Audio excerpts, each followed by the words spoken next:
Cordial saludo, profesor. Mi nombre es Cristian Camilo Díaz Cano, estudiante de la Universidad Militar Nueva Granada. En este video voy a hacer una exposición de la línea de tiempo de la logística.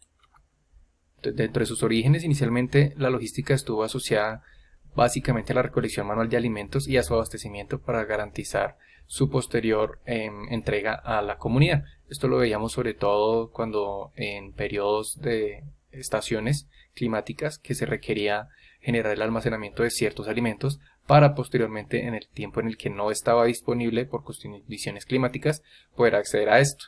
Asimismo, vemos como en el periodo de las guerras mundiales también se aplicó muchísimo la logística al campo militar, puesto que los soldados en el escenario de guerra, adicional al armamento, también requerían todo un soporte logístico en cuanto a alimentos, en cuanto a suministros médicos, entre otros. Aquí vemos un silo donde se genera el almacenamiento de alimentos y esa fue la forma básica de la logística. Posteriormente, en 1950 se denomina o se encuentran los análisis estadísticos y se denominan la logística de regresión, y nuevamente es utilizada en el campo militar y posteriormente en las ciencias de la salud. En este periodo se genera también un incremento de las demandas de artículos fabricados en industrias debido a la generación de nuevas máquinas que demandaban grandes cantidades de materias primas. Entonces, aquí en la parte de la logística militar vemos cómo se genera el soporte y apoyo a los equipos en combate con vehículos de suministros y apoyo. En las ciencias de la salud también vemos situaciones particulares como la que estamos viviendo actualmente en el caso de las vacunas del COVID-19. Estas vacunas, como ya es bien sabido por muchos, requieren unas condiciones especiales de refrigeración dependiendo de la casa matriz que las fabrica. Entonces, en el caso de algunas de estas vacunas se requieren condiciones de congelamiento específicas, desde el punto de fabricación hasta el punto final. Entonces, esto genera unos retos logísticos para transportar estas vacunas y que lleguen en las condiciones idóneas a los usuarios finales. Entonces, vemos cómo la logística se aplica entre estos dos campos y pues adicionalmente en la industrialización se empezó a usar bastante cuando las máquinas empezaron a demandar grandes cantidades de materias primas, también porque se vino generando un aumento en la población mundial y esto también requirió de muchos más elementos, muchos más suministros para satisfacer todas las demandas que existían en su momento. Posteriormente, en 1961, se edita el primer libro que define la logística. La definía inicialmente como la rama de la ciencia relacionada con procurar, mantener y transportar material, personas e instalaciones. Como vemos, es una definición bastante básica de lo que quiere decir la logística, pero pues vemos como posteriormente va a integrar muchos más elementos, como por ejemplo la definición de Ronald Ballew, quien él ya nos indicaba y nos daba luces sobre nuevos conceptos. Él decía que la logística es la parte del proceso de la cadena de suministros que planea, lleva a cabo y controla el flujo y almacenamiento eficiente y efectivo de bienes y servicios, así como la información relacionada, desde el punto de origen hasta el punto de consumo, con el fin de satisfacer los requerimientos de los clientes. Aquí vemos cómo Ronald Ballew le da un nuevo enfoque, enfocando sobre todo en la parte de la satisfacción de los requerimientos de los clientes. Esto es clave porque esto nos va a llevar a nuevos cambios, a integrar nuevos elementos dentro del proceso logístico. Aquí también vemos cómo él habla de la información relacionada a la logística, de la información que nos va generando sobre la demanda y las formas en las que podemos mejorar nuestros procesos. Posteriormente, en 1980, se crearon nuevas estrategias uniendo la distribución física con la gestión de materiales. Esto era algo que lo que venía diciendo anteriormente, que se van integrando muchos más elementos. En este caso se analizaron programas de mercadeo, se hacen seguimientos al servicio al cliente y se generan estrategias para la gestión de inventarios. Esto es súper importante porque la gestión de inventarios nos permite reducir tiempos de almacenamiento, aumentar la productividad y aumentar los rendimientos en cualquier operación de distribución. Entonces, entre menos material tengamos nosotros en almacenamiento, pues muchos mejores van a ser nuestros rendimientos y nuestros índices de satisfacción. Aquí adicionalmente se tuvo en cuenta la gestión de materiales que van desde el abastecimiento, desde el desarrollo del producto, hasta el aprovisionamiento de las partes, pasando por la producción, el transporte, la entrega al usuario final, su uso y el fin de su ciclo de vida llevándolo al reciclaje. Esto es importante porque el reciclaje nos permite volver a tener el producto en la cadena de producción y nos genera valor a nuestro producto. ¿Sí? Pero para esto también se necesita apoyo logístico para generar la recolección de todos estos elementos ya utilizados.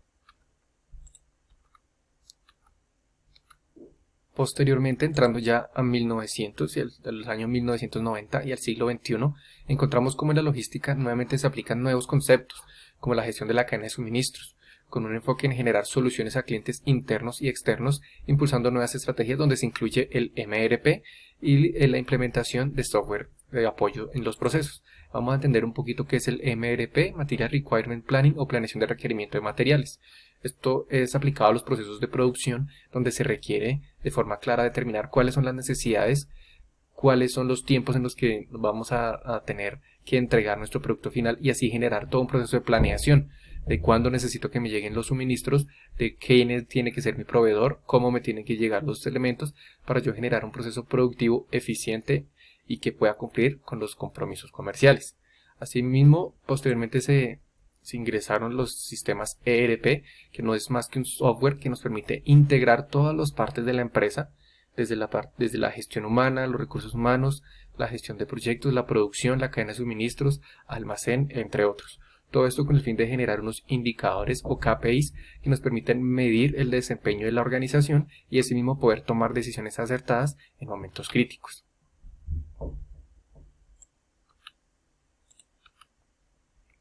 Y entrando ya un poco en lo que ha sido la historia de la logística en Colombia, encontramos que desde los finales del siglo XX se empieza a aplicar una logística al transporte y al almacenamiento de mercancía, puesto que esta es la forma más básica de la logística, pero posteriormente en 1991 se funda GS1, una empresa desarrollada para apoyar la gestión de otras organizaciones, ayudando a fortalecer sus procesos logísticos.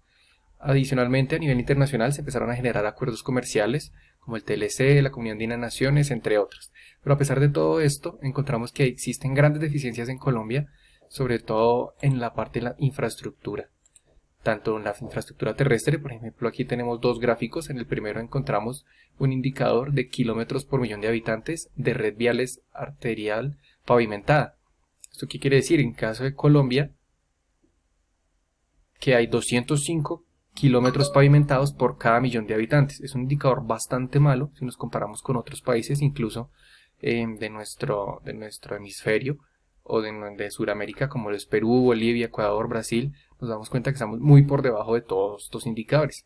Asimismo, en el gráfico 2, las dobles calzadas o las autopistas. También vemos cómo estamos muy por debajo en comparación con otros países, incluyendo, pues, digamos, aquí a Chile, que es un país, digamos, que estaría en unas condiciones similares a las nuestras, pero vemos cómo estamos muy por debajo de todos ellos. Asimismo, en la parte de infraestructura de puertos, vemos también cómo en el caso del puerto de Barranquilla ha venido generando inconvenientes desde hace muchísimos años debido a la gran sedimentación que se genera en él y que no existen planes de mantenimiento adecuados para evitar esto. Esto que conlleva esta alta sedimentación que se genera en este puerto, lo que conlleva es que no pueden entrar los buques de gran calado y deben ser enviados a otros puertos, y esto genera obviamente sobrecostos, pérdidas de tiempo y es un gran problema logístico. Entonces Colombia no está en esa capacidad competitiva con otros. Asimismo, si analizamos la balanza comercial no es más que la relación que existe entre importaciones y exportaciones en Colombia. Aquí tenemos los últimos 20 años y vemos cómo hemos pasado de un balance positivo a un balance bastante negativo. ¿Esto qué quiere decir? Que son mayores las importaciones que las exportaciones. Esto derivado en parte de la falta de infraestructura que no nos permite ser competitivos a nivel internacional y que no nos facilita llevar los productos que se generan en el país hacia otras partes del mundo. Entonces es bastante delicado y es algo que lo que el gobierno debería prestarle mucha atención, y es el poder generar infraestructuras adecuadas para que todos los sectores productivos puedan hacer una entrega o puedan proyectarse a nivel internacional dentro del mercado global.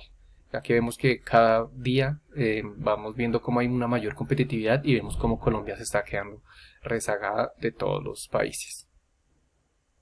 Finalmente, el resumen de las referencias utilizadas para el trabajo.